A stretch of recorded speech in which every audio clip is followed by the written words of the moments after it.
Hello दोस्तों, कैसे आप लोग। दोस्तों मेरा नाम शारिक। दोस्तों आज आपको मैं बताने वाला हूँ 5 ऐसे रूल्स जो कि आपकी नेटवर्थ को बढ़ाने में काम आएगा, जो कि आपको अमीर बनने में बहुत ज़्यादा मदद करने वाला है।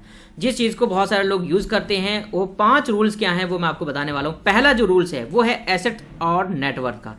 आपको ये देखना है आपके पास क्या लायबिलिटीज़ ज़्यादा है। लायबिलिटीज़ का मतलब क्या है कि आपकी जेब में हर महीने कहीं ऐसा तो नहीं फालतू का पैसा कहीं खर्च हो रहा हो, कोई चीज़ ऐसे आपने रखी हुई है जैसे कि कोई पुरानी गाड़ी आप लोग ले लेते हैं, कुछ ऐसा काम हो जाता है जिसकी वजह से हमारी जेब से हर महीने कुछ ना कुछ पैसा जाता रहता है। तो वो सारे काम होते हैं लायबिलिटीज़ की। अगर आपके पास ऐसे कोई भी ऑप्शन है जिसकी वजह से आपकी जेब से में पैसा आ रहा है, उसको एसेट्स बोला जाता है और नेटवर्थ आपकी उससे बढ़ने लग जाती है। क्या आपने ऐसा कोई भी चीज़ खरीदी है कि आने वाले टाइम के अंदर आप 2 महीने बाद उसको सेल कर दें तो आपके पास पैसा आ जाए, आप उसको 6 महीने बाद सेल करें आपके पास पैसा आ जाए, आप उसको 1 साल के बाद बेच दें तो आपके पास पैसा आ जाए। ऐसी कोई भी चीज़ आपको लेकर के रखनी है। आपको ऐसा कोई भी काम नहीं करना है जो हर महीने या हर 1 साल के बाद आपकी जेब से पैसा लेकर के जाए। दूसरा रूल्स क्या है, आप अगर कभी जब पैसा आपके बढ़ने लग जाता है, किसी की अगर कोई बंदा जॉब कर रहा है तो उसकी इनकम बढ़ती है, तो वो क्या करता है साथ के साथ अपने खर्चे भी बढ़ाने लग जाता है। अगर आपका अपना बिजनेस है तो आपको प्रॉफिट हुआ है, तो प्रॉफिट होने के बाद आप क्या सोचते हैं कि उसको जल्दी से मैं खर्च कर दूं। तो अगर आप पैसा कमा रहे हैं, अगर आपके पास हर महीने पैसा आ रहा है, अगर आप फिजूल खर्ची ज़्यादा कर रहे हैं तो ये बहुत बड़ी गलती कर रहे हैं। ज़्यादातर लोग यही करते हैं, नए नए टशन पालने लग जाते हैं, नए नए खर्चे करने लग जाते हैं जिनकी ज़रूरत भी नहीं होती है, वो सारी चीज़ें वो लेके आने लग जाते हैं और जो हमारी जो इनकम बढ़ी हुई होती है बचत के नाम पे फिर हमारे पास ज़ीरो हो जाता है। तीसरा रूल्स क्या है, तीसरा रूल्स है स्मार्ट लोन और बैड लोन। दोस्तों 2 तरीके के ही लोन होते हैं।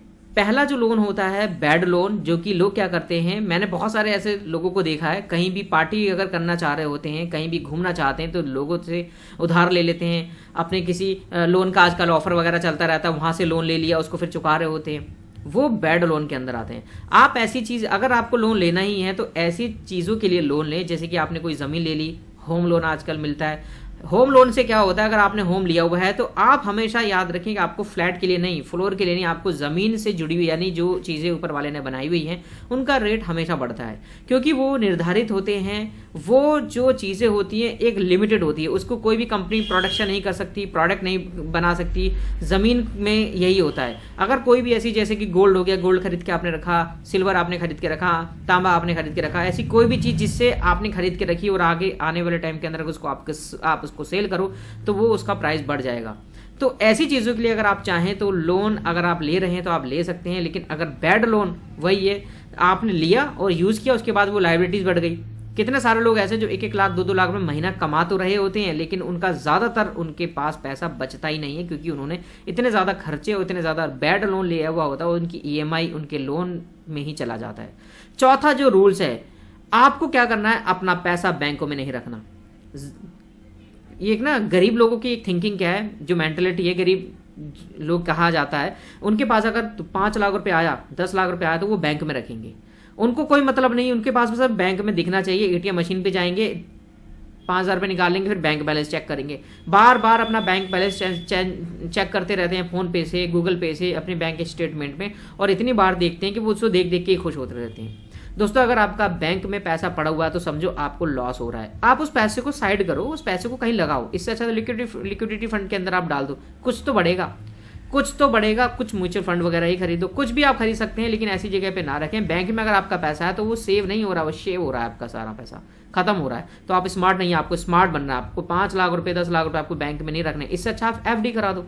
कम से कम कभी भी कुछ भी रिटर्न आएगा, आएगा तो सही, कुछ नहीं तो कुछ भी ऐसा चीज़ खरीद के डाल दो, ताकि आने वाले टाइम में आप उसको सेल करें तो आपके पास पैसा बढ़ जाए। क्योंकि बैंकों में पैसा पड़ा रहेगा तो इन्फ्लेशन के हिसाब से 5 से 6% हर साल आपका पैसा खत्म हो रहा है, क्योंकि चीज़ें महंगी हो रही हैं। आप उसी चीज़ को जब खरीदने जाएंगे तो रेट आपका जो पैसा होगा वो ज़्यादा लगेगा और आपको उससे लॉस होगा। आप देखें अगर 10 साल के बाद चीज़ें का प्राइस आज कितना, उस टाइम कितना रहेगा, तो इससे अच्छा कुछ ना कुछ खरीद के रखें। 5वां और सबसे मेन इंपॉर्टेंट दोस्तों, पे योर सेल्फ। आप अगर पैसा कमाते हैं, आपके पास कोई नौकरी है, आपका खुद का बिजनेस है, हम सारा पैसा कहीं ना कहीं किसी अपने घर में दे देते हैं और सारा पैसा खत्म हो जाता है। अपने ऊपर पैसा खर्च करें।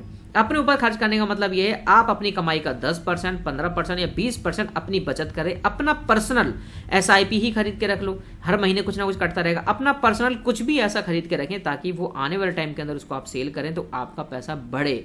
और आप अपने लिए नहीं पैसा देंगे, आप खुद काम कर रहे हैं, 24 घंटे आप लगे रहते हैं, सबके लिए काम कर रहे हैं, सबके लिए बचा के दे रहे हैं, लेकिन आपके पास ही पैसा नहीं है। तो आप ये आदत बनाएं, आपको अपने लिए फंड्स रखना है, क्योंकि जब आप अपने लिए 10%, 15% बचाएंगे तभी आप कहीं ना कहीं एक मानसिक रूप से भी सही रहेंगे, मानसिक रूप से आप रिच भी अपना आपको कहलाएंगे, क्योंकि जब सारा ही खर्च हो जाएगा तो आपके पास कुछ नहीं बचा।